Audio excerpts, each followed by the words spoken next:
Hello, everybody. How you doing? This is going to be one of my random VR videos. And usually my random VR videos have to do with VRs that don't have anything to do with a contest. Just a VR, because you want to make a VR for something you find interesting. Am I smoking some BCA in my truck pipe? Which is almost done. But, anyways, on to the VR. My VR going to be to Bamagtrdude. And it's going to be in a response to what's in your turkey bag. So, put down my pipe. I brought out my bag. There it is. That's my turkey bag. And kind of like on his philosophy, I like to kind of be, I don't wear a vest either. Maybe not such for weather purposes, really, because I'm in north central Wisconsin. I still have a little over a month yet until my turkey season starts. And I'm not going to try to explain the complexities of how Wisconsin does their spring turkey hunting. Maybe I'll save that for a ramble video and a random pipe kind of deal.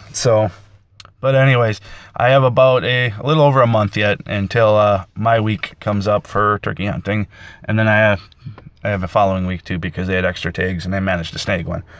But anyways, like he said, I like to be light and nimble, so I don't wear a vest just because because I'm too cheap to go out and spend a lot of money on a turkey vest, because it's only functions to hold stuff. And between the fanny pack, and I wear bibs, hunting bibs, camoed bibs, and within that, it's got two, like on a pair of cargo pants, it has two big pockets on the thighs, and then it's got a pocket up here and then another bigger pocket behind it up here even yet. So I really don't need a bunch of pockets all over me on my vest. I do have a trout fishing vest, but I haven't trout fished in a long time. That's handy. But anyways, usually it's not this noisy. Basically, I have two bigger fanny packs. One's for deer hunting, one's for turkey hunting. And at the end of the season, I just put everything back in that fanny pack, just so I know where it is. But no, I don't walk out in the woods sounding like that. But basically, we'll start out with this is in there from last year. I know people call them survival bracelets or paracord bracelets. I always kind of carry one of these with me. I usually do carry one with me, honestly. But for deer hunting and turkey hunting stuff, I always carry one with me. Not so much the survival side of it, just because it is handy. Because sometimes you are out in the woods and you need rope for whatever it would be. I know I've used it for a couple purposes. I know one time I set up a blind and couldn't really get it staked down all that well, and it was in November and the ground was a little frozen and rocky, so I kind of had it just kind of popped up there somewhat staked down, and I knew it was going to get windy a couple days that week before the deer season was going to start. So I actually broke one of these down, tied it off to a tree. So it did blow away. I wouldn't lose it, at least. I've also used this to make a makeshift gunsling as well on the last day. If you got to, if you want to, you're packing it all in, you're grabbing your pop-up blind, and you don't have a gunsling. Since then, I have made a gunsling, oddly enough, out of paracord, but you can just break it down quick, make a quick gunsling, and then you can kind of have your hands to carry everything else. Oddly enough, this comes in such handy in situations that have nothing to do with hunting. I know I was doing some work on a friend's house, and we didn't have nothing to tie the top of the truck down and some other stuff. So yeah, they are handy, actually, and not just for survival situations. Just being able to have rope on you is handy. Even camping, it's handy just to have a good amount of rope. And I make mine a little bit wider than the designer ones that you can buy over the counter. If you're going to do that, learn how to weave them yourself. This is just a typical, I don't know what they call it, the weave. I don't know. I don't get into the designer side of it. So yeah, if you're going to get into them, learn how to make them yourself. Paracord's really inexpensive. And if you're not paying $4 a piece and you're making them for less than $1 a piece, you're more likely not, to break one down if you need some rope. So that's kind of how I carry my rope, because you can carry a lot of it and it's not all sprung out everywhere. Next I have a crow call. I really haven't used this in a while since we kind of got the turkeys patterned down pretty well where I hunt, so I really haven't needed to use it, but I still bring it. Next I have my box calls in here too. I have this little guy. It's a Turkey Thugs by Quaker Boy, or the Little Big Time. It has the waterproof coating on it. It's actually a really short box, but for a short box, it sure does make some noise. Sound quality wise, it's okay. I don't love it, but I don't hate it either. It makes a decent call. And then my other box call is, this is one I made. This is kind of more of a longer box, I guess you'd say. And I wood burned a tom there and a little foot there, turkey foot, wood burned it in. I will say, if you are a woodworker, or if you want a good challenge, try to make a box call, because these things will give you a headache trying to figure that out. Otherwise, I would suggest, if you're gonna do it, get a kit and do it. But if you're gonna make one from scratch, man, they'll give you a headache just trying to figure out a lot of the stuff. It took a while. That was like version number 15 or 20 to actually get one I did like. I also have some chalk in there too. Now I have various strikers. I am missing some because my buddy started turkey hunting last year, and I borrowed him one of my calls, and then I gave him some of my strikers, because I typically make my own strikers, which is a fun part of the hobby. Actually, they're really relatively easy to make. Even if you don't, as far as even anything to make for turkey hunting, it's relatively easy, and it's kind of a lot of fun. You can dye them any of the colors you want. I think the only one I did not make is this one here. It says like that graphite kind of call. But then you can get into some of them where I was experimenting. I had one that it was drilled off, so it was kind of wobbly. But it's a mahogany striker, but I made it shorter because I was playing around with length and sound, which it works kind of cool. It was interesting because it allows you to actually call really quiet without thinking about it. Next, you got the slate call someone gave me, and I've had this thing for a while now. Not the greatest, but it's not the worst, and it will kill a bird. But it's not the greatest sounding thing in the world. So I carry last year I didn't even carry this one with me. And then I have a strut, or HS strut. This is a Sweet Susie Snood. It's actually part of their little Deuce collection where it's glass over glass. It looks like it's a blasted glass over glass soundboard. It's not a really big call. It's actually kind of small. So if you're on it with a wood striker, it's not as loud as your typical glass kind of calls.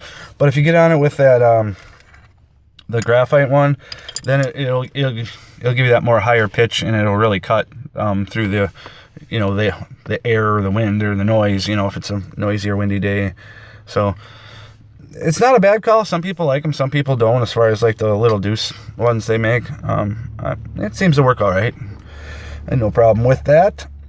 And as far as even back to the strikers, I've used a carbon arrow actually, and kind of glued it on the end of one or fitted over the end of one, and it actually makes a decent striker. So if you have if you hunt or shoot a bow long enough, you end up with some carbon arrows that are broken. Usually throw them out.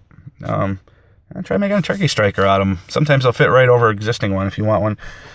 It's made out of carbon, and actually they rasp a little bit more. And the only thing with the graphite or even the carbon ones, on a slate call, I don't like them as much. I just feel that like with the wood strikers on a slate, I can cluck better and purr better with a wood striker than I can with one of the other ones, and that's just kind of me, I guess. Next, I have the call I made last year, and this is a slate over glass made out of Purple Heart.